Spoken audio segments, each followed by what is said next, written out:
عليكم ورحمة الله وبركاته. ازيكم يا حبايبي، عاملين ايه؟ النهارده انا قلت اعمل لكم اكلة شعبية كل الناس تعتبر الاغلبية بيحبوها، وهي كشري مصري. الكشري المصري دوت هو طبعا خطواته كتيرة وبياخد وقت وبياخد مواعين كتير، بس هو اكلة لذيذة وجميلة. ازاي يا جدع؟ الله العظيم مالكش حق. ازاي؟ دلوقتي طبعا يا جماعة بنعمل الرز اهو.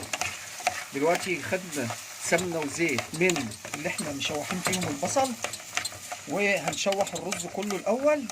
ما حطيناش شعريه ولا اي حاجه اهو، شوحنا بس، هنشوح الرز بس اهوت يا جماعه. الرز بعد ما شوحناه اهو غلفناه بالسمنه خالص عشان يبقى مفرفر. على فكره يا جماعه رز الكشري ده هو رز بشعريه بس مختلف عن اي رز. انت في الرز الطبيعي بتحطي الشعريه الاول تشوحيها، انا دلوقتي بس شوحت الرز فقط لا غير اهو، وهتشوفوا هنعمل الشعريه هننزل بيها ازاي.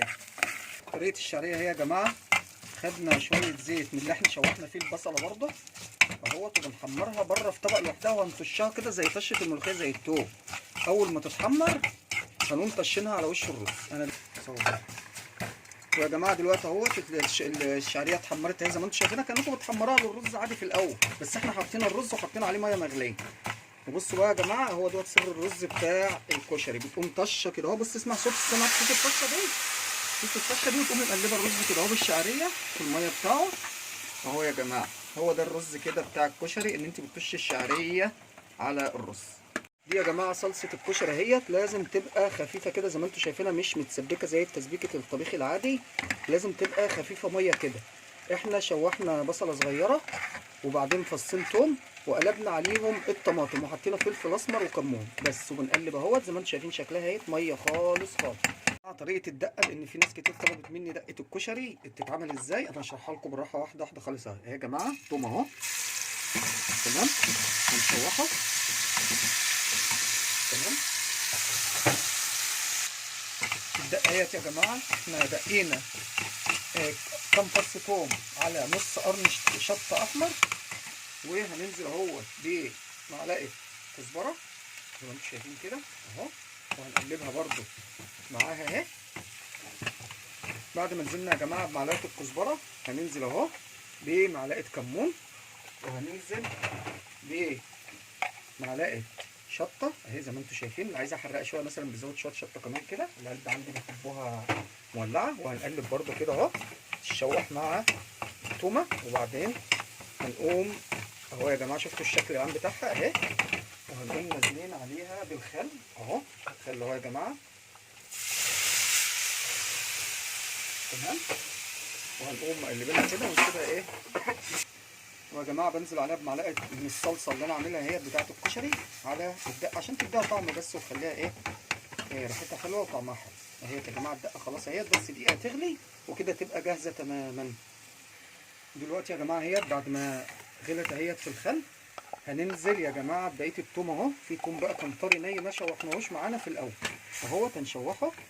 وبرضه هنحط شويه كمون بقى من غير تحمير، وشويه كزبره من غير تحمير، وشويه شطه من غير تحمير، وكده خلاص تتحط في الازازه وتبقى الدقه بالهنا والشفا. السلام عليكم ورحمه الله وبركاته. ازيكم يا حبايبي، عاملين ايه؟ النهارده انا قلت اعمل لكم اكله شعبيه كل الناس تعتبر الاغلبيه بيحبوها، وهي كشري مصري. الكشري المصري دوت هو طبعا خطواته كتيره وبياخد وقت وبياخد مواعين كتير، بس هو اكله لذيذه وجميله. النهارده انا عملتها، ما حبيتش اطول عليكم في الفيديو. طبعا سلقت المكرونه من غير ما اصورها، كلكم طبعا بتعرفوا تسلقوا المكرونه. العدس اهوت يعتبر سلقته في شويه ميه وحطيت عليه ورقتين لورا، حتى سايب لكم ورق اللورا اهوت زي ما هو، ونص معلقه طماطم، والبصل اهوت حطيت عليه معلقه دقيق وقلبته في الدقيق الاول عشان اما احمره يبقى مقرمش وسايب من بعضه كده زي ما انتم شايفينه اهو. وده حمص الشام اهو قدام حضراتكم اهو، وده الرز بالشعريه. يا جماعه كل اللي بيعمل الكشري المصري دوت بيعمل حاجه غريبه قوي، بيعمل الرز والعدس وكل حاجه، ويجي في الاخر يحمر البصله ويعملها تقليه، ودي غلطه. اول حاجه تعمليها هي البصل التقليه، تحمريه الاول في السمنه، عشان السمنه تحمريه في السمنه والزيت عشان تاخدي السمنه والزيت تعملي بيهم بقيه الاكل. ده بيدي طعم في الرز والمكرونه والكشري، بيخلي طعمه رهيب رهيب، لان السمنه والزيت بتاخد من طعم البصل. خلاص احنا دلوقتي عفرنا البصله بمعلقه دقيق وحمرناها زي ما انتم شايفينها كده، وبعدين سلقنا المكرونه وحطينا عليها شويه زيت وقلبناها علشان تبقى مفرفره زي ما انتم شايفينها كده. وبعدين سلقنا العدس، حطينا عليه مع واحده لورا ونص معلقه طماطم وشويه الملح، وسلقناه زي ما انتم شايفين عادي، سلقه عادي خالص اهو. تمام. هنيجي بقى على الرز بالشعريه. ده له طريقه غريبه جدا في الكشري. بيتعمل ازاي الرز ده يا جماعه؟ بيتعمل ازاي؟ بجيب الرز بغسله وبشوحه في السمنه والزيت اللي انا حمرت فيها البصل دي، وبعد ما يتغلف بس كده بالسمنه عشان يبقى مفرفر زي ما انتم شايفينه كده اهو. بصوا فرفرته وجماله، بصوا اهو. هنقوم بعد ما يتحمر نقوم نازلين عليه بميه مغليه.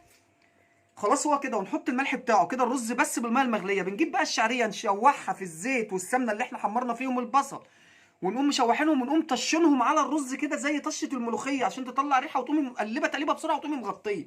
بيطلع رز يا جماعه ريحته رهيب، وبيتاكل جنبه بفتيك او بيتاكل جنبه صينيه بطاطس بلحمه، فراخ مشويه. الرز ده روعه روعه، جربوه يا جماعه، طعمه جميل جدا جدا جدا جدا جدا.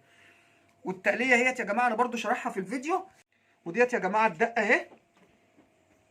فرمنا توم وجبنا برده السمنه والزيت اللي هو بتاع البصل اللي داخل في كل الخطوات، وشوحنا التومه وقمنا نازلين عليها بمعلقه كزبره ومعلقه كمون، وقمنا مشوحينهم وقمنا كاتبين عليهم الخل وسيبناهم ياخدوا غلوه، وبعدين قلبناهم في الازازه وحطينا عليهم شويه توم بقى طري ني من ما تشوحش، مع شويه كمون وشويه كزبره وشويه شطه. وهي كده الدقه اهيت يا جماعه. والاكل قدامكم اهوت زي ما انتم شايفين كله بالهنا والشفا. ودوت طبعا الحمص انا نقعته وسلقته، وكده الاكل جاهز يا جماعه. حتى طلعت يا جماعه بصوا، طلعت شوربه من العدس. شوربه العدس دي بتدي طاقه وجميله جدا جدا جدا جدا. وطلعت كمان شوربه من الحمص الشام اهوت اللي عايز يشربها بالليمون والشطه. يعني هي اكله متحبشه، وهي اي نعم بتاخد وقت كتير وبتاخد مواعين كتير، بس هي اكله رائعه رائعه رائعه. كل سنه وانتم طيبين، واشوفكم في وصفه جديده. السلام عليكم ورحمه الله وبركاته.